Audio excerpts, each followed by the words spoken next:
महापुरुषों ने उपासना करके, शास्त्र स्वाध्याय करके अनुभव किया है, उसे ध्यान से सुनो। इच्छाओं से बचने का उपाय, इच्छा ही आपके बंधन का कारण है, इच्छा ही जन्म मरण का कारण है। इच्छाओं से बचने का उपाय, कर प्रमाद मत बनो आलसी, करो सुचारु रूप से काम, अपना काम स्वयं करने में लाज बड़प्पन तजो तमाम। पहली बात, शरीरधारी को किसी दूसरे शरीर से अपने शरीर की सेवा तब तक नहीं लेनी चाहिए जब तक बीमार ना हो जाए, असमर्थ ना हो जाए, चाहे गृहस्थ में हो चाहे विरक्त में हो। ध्यान दीजिए, आप चाहे आपकी पत्नी हो, पुत्र हो, परिवार हो, आप उनके सेवक हैं, क्योंकि वो सब प्रभु के जन हैं। इस भावना से रहोगे, कभी नाराज नहीं होगे, कभी गुस्सा नहीं आएगा, कभी झगड़ा नहीं होगा।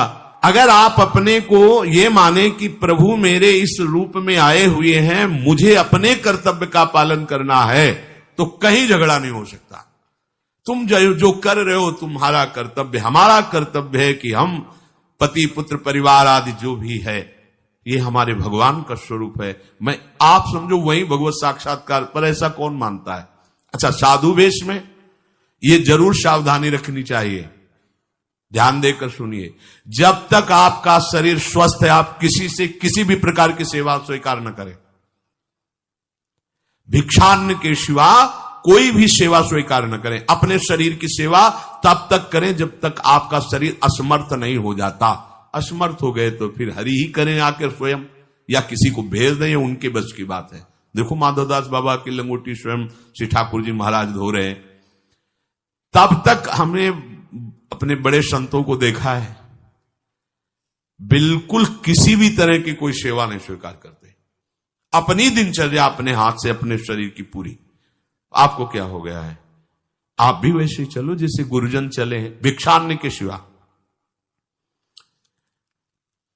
आप अपनी किसी भी तरह की सेवा किसी से मत करवाइए। आप देखो इच्छाओं का दमन होना शुरू हो जाएगा, यहीं से इच्छाओं का दमन शुरू हो जाता है।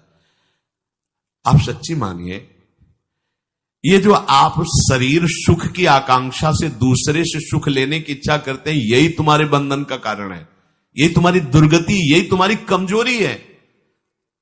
जब तक शरीर स्वस्थ रहे, किसी से किसी भी तरह की सेवा मत लो, और अधिक से अधिक सेवा करने का भाव रखो। सुधार, हमें सेवा करना है, सेवा लेना नहीं है। जब तक सेव्य का साक्षात्कार ना हो जाए या शरीर असमर्थ ना हो जाए, तब तक ये नियम दृढ़ रखना चाहिए। गुरुजनों को भी देखा, श्री जी की सेवा कर दो, रसोई की से बाहर, शरीर सेवा में कभी भी नहीं।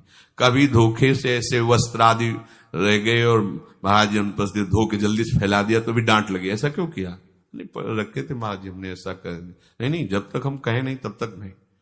आज भी सरकार अपने ही हाथ से श्री जी को भोग लगा के ही, सब हैं पर वो अपने ही हाथ से 2 रोटी भोग बना के। देखो बुजुर्ग संतों को, बड़े महापुरुषों को हमने देखा है, अपने शरीर, जब तक शरीर में सामर्थ्य है तब तक, ये महापुरुषों का आदेश है, अपना काम स्वयं करने में लाज बड़प्पन तजो तमाम। अपना काम करने के लिए आप किसी को भी आदेश मत करें, किसी की भी सेवा स्वीकार न करें। हाँ, हमें भूख लगेगी तो रोटी मांग लेंगे जाकर के, क्या जरूरत है हमें किसी की सेवा स्वीकार करने की? मांगो, खाओ, खूब भजन करो, सत्संग करो, कम खर्चे वाला जीवन रखो। जरूरत क्या है? जो जरूरत है गली चलते दे देंगे भगवान, विश्वास करो, गली चलते दे देंगे। विरक्त गृहस्थ धर्म पूर्वक कमाओ, जितनी आवश्यकता प्रभु दे देंगे। ऐसा कोई त्रिभुवन में नहीं जिसकी आवश्यकता की पूर्ति न होती हो। अनावश्यक तुम्हारी मांगे जो हैं वही तुम्हें दुख दे रही हैं। आवश्यक व्यवस्था सबको भगवान दिए हुए हैं, अनावश्यक मांग के लिए तुम्हें फिर फंसना होगा। ये तुम्हारी अनावश्यक मांगे हैं, ये हो जाए, वो हो जाए, वो जो आपको जीवन जीने के लिए जरूरी है, धर्म पालन के लिए जरूरी, वो बिना मांगे भगवान दे रहे सबको। देख लो। हाँ, आप कि भाई हमको उस परिकर में रहना है, उस कोर्ट से रहना है, वो सब VIP, हमको भी उस कोटि का ये मांगे हैं तुम्हारी। तुम्हारा प्रारब्ध जितना है उतना तुम्हें मिलेगा, जो आवश्यक है वो तुम्हें मिलेगा। अनावश्यक मांगे करोगे फंसोगे, अधर्म में कूदना पड़ेगा तुम्हें।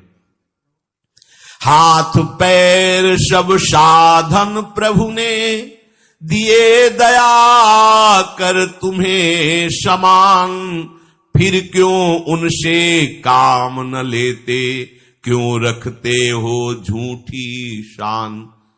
तुम्हारी सेवा के लिए तुम्हारे पास हाथ है, तुम्हारे चरण है, तुम्हें बुद्धि दी है, दूसरे से क्यों सेवा स्वीकार करते हो। प्रभु ने दया करके उद्धार के लिए तुम्हारे पास पूरी सामग्री दे दी, उसका प्रयोग करो। तन मन दोनों का हित करता, निश्चय शारीरिक श्रम युक्त। देखो ये है जिसने अपना परम मंगल ठाना है, वो शरीर को कभी प्रमाद में नहीं रखता, चाहे गृहस्थ हो चाहे विरक्त हो। ये आलस्य प्रमाद किसी के लिए भी ठीक नहीं है। नियत समय तक सो जाओ, इसके बाद खूब मेहनत करो, चाहे गृहस्थ हो चाहे विरक्त। विरक्त हो तो खूब नाम जप, वाणी पाठ, ब्रह्मचर्य से रहना, आसनों में बैठना, हाँ सेवा करना, शारीरिक श्रम नहीं, खूब सेवा करो, धाम की सेवा करो, नालियां साफ करो, गलियां साफ करो, जो सेवाएं में इसे श्रम करो। ब्रह्मचर्य पचाने के लिए श्रम भी तो होना चाहिए। श्री जी की प्राप्ति के लिए मन वचन कर्म से श्री जी के चरणों का आश्रय लेकर के जितना आप अन्न डालते हो उतना आप इसका प्रयोग करो शरीर का। इससे ममता मत रखो। खूब धाम, पुराने संतों को देखो, सोहनी पकड़े कहां कहां तक परिक्रमा में लगा। हमने देखा है एक हरिदासी महात्मा थे, पीछे पानी घाट की तरफ उनकी छोटी सी कुटिया, किलोमीटर तक ऐसे ही सोहनी लगा रहे। वृद्ध वृद्ध महात्मा सेवा करें। अपने लोग जवान महात्मा होकर, शरीर स्वस्थ होकर बेइज्जती सम, अगर सोहनी पकड़ के खड़े हो जाओगे गली में तो आपको लगेगा अपनी बेइज्जती हो रही है। वाह, कितनी बड़ी इज्जत है हमारी। स्वामिनी के महल की वीथियों में सोहनी लगाने में तुम्हें बेइज्जती लग रही, और आचार्य चरण याचना कर रहे हैं। यत्किंकरीषु बहुशा खलुका कुवाणी, नित्यम परस्य पुरुषस्य शिखंड मौले, तस्या कदापि रसनिधेर वृषभानुजायास, तत्केल कुंज भवनांगण मार्जनीश्याम। लाडली जो ऐसी कृपा करो कि आपके वृंदावन धाम में कहीं सोहनी लगाने वाली, पोछा लगाने वाली मैं बन जाऊं। मांग रहे हैं। एक से कहा भैया चाहे जितना बुरा प्रारब्ध हो, यहां जो भगत आते हैं उनके जूते साफ कर दिया करो, प्रारब्ध खत्म हो जाएगा। भाई आप समझो ये वो दवा है जो बेजोड़ है, इसे कोई काट नहीं सकता। अच्छा अगर ऐसे न समझो तो हम आपको समझा रहे हैं। गुरुद्वारे में चले जाओ, चाहे जितना बड़ा अधिकारी हो, सबसे पहली जोरी सेवा यही होती है, पादुका की सेवा करो। समझे में नहीं आ रहा तुम्हें? अरे जिसे हम हंसते हंसते कह रहे हैं वही तुम्हारे बंधन काटने का कारण बन जाए, यदि मान लो बात। पर वो हम जूता साफ करेंगे नहीं। मन से हम कितने गंदे हैं ये हम नहीं देख पा रहे हैं। वो तो बाहर वृंदावन की रज उनमें पादुका में लगी, छोटी मोटी बात नहीं है। पादुका जो रखी है ये बंधनी है, आप इनको ऐसे साधारण जूते मत समझ लो, ये रज में चलते। एक दिन एक ब्रजवासिनी माई रोटी रखे, उसके ऊपर पादुका रखे, एक हाथ में लाला लिए और एक हाथ में जल का ऐसे लिए, जाल उनका अभ्यास ऐसा। अब पादुका पहन के चलने में परेशानी होती थी। तो कोई एक संत थे और बाहर से आए हुए थे, तो हंस दिए कैसे बावरी रोटी के ऊपर जूता लगा। ऐसे मतलब कितने साल हो गए ब्रजवास करते हुए? वह कई वर्ष हो गए।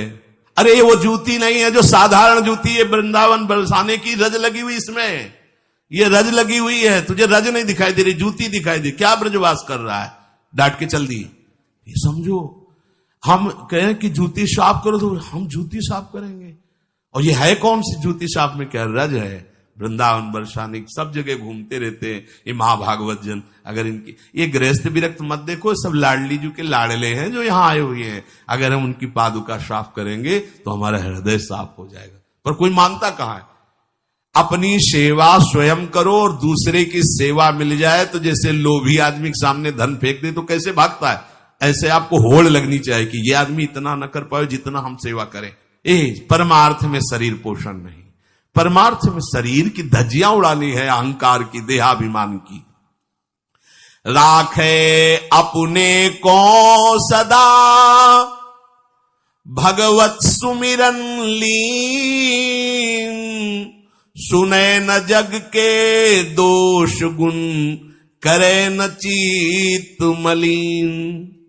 सदैव अपने को ये देखता रहे कि प्रभु का सुमिरन चल रहा है कि नहीं अंदर।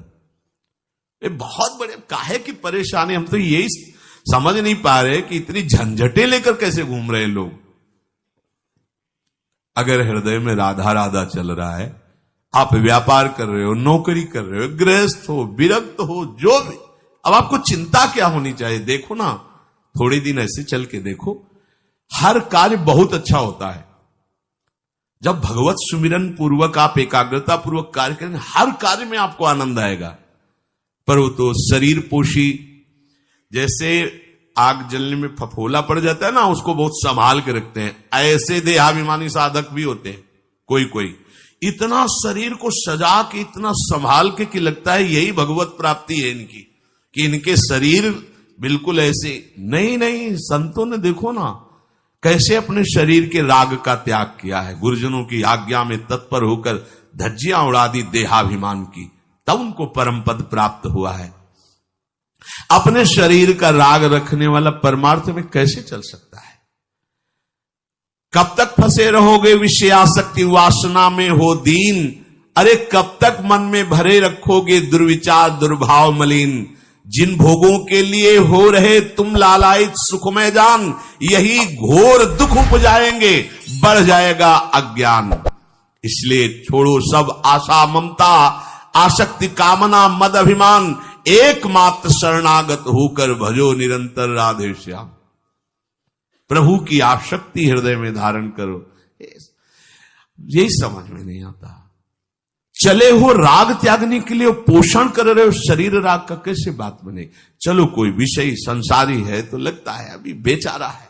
आप लोग बेचारों की लाइन में थोड़ी हो, आप लोग बेचारों की लाइन में नहीं हो। आप जितने भी, चाहे गृहस्थ हो चाहे विरक्त हो, धाम आ गए हो, दीक्षा ले ली है, शास्त्र स्वाध्याय करते हो, सत्संग, आप बेचारे हो, आप भगवत पार्षद हो। पर आप अपने स्वरूप को समझो, ये अंदर की बातें सुधारो।